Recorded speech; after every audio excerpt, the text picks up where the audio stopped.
Video number 3. Harry, you have indicated that every day prior to the daily exercise, there is a need for warming up and also cooling down. Now, what is the significance of this warming up and cooling down?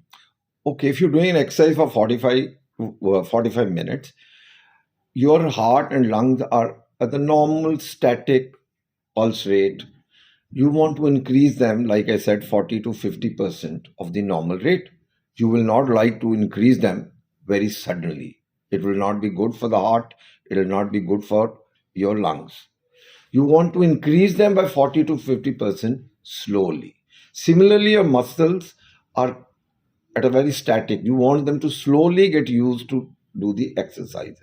Once you are done 5 minutes of warming up, then you do intense exercise for 30 minutes.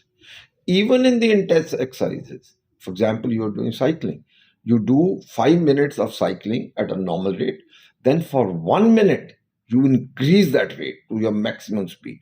If you're doing jogging, you jog for 5 minutes, then for 1 minute you jog very fast. What are you doing? You are increasing your heart rate. Then you come back. Having done that, now you want to bring it back to the original state, both your lungs and your muscles.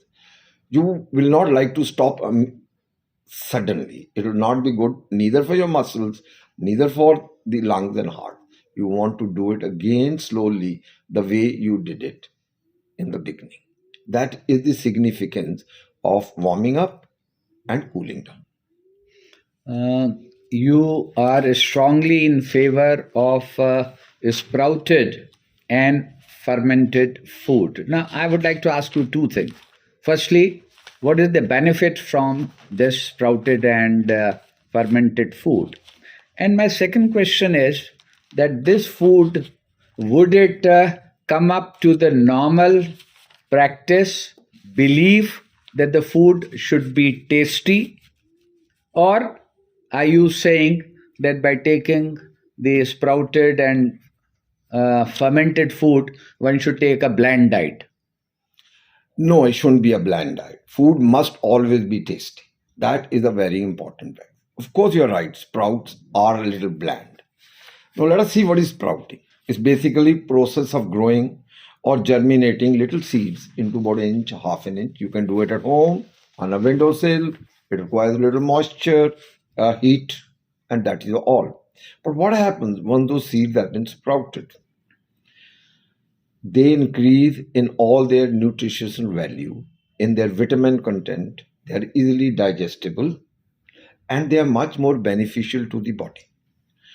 Generally, we will use what we call moong dal or the green lentils, fenugreek seeds. What is fenugreek? It's nothing but methi. Chickpeas, kala chana, and safed chana. Of course, I will also sprout kale, broccoli, amaranth, which in Indian language is nothing but cholai. You could do those. But any of these seeds are as useful. We do not have to go for expensive ones. Now, they are not very tasty, but you can make them tasty. You could lightly saute it or light fry with little oil, put some condiments like we are all used to it, put some onions, put some tomatoes, and eat it. You could put it on the salads. I would even, when I make my lentils, what we call in Indian dal, I just put 2 spoons of it. There is an issue with sprouts. There have been cases of food poisoning. Therefore, you can keep them in the fridge for 5-6 days, but every time you eat, wash them thoroughly. Pregnant women and young children should avoid having sprouts.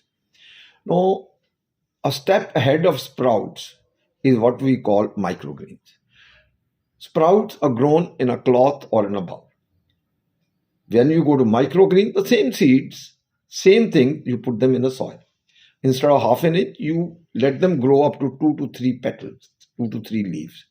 They become even because they've taken the sun, and sun is a life giver. They become much, much more nutritious.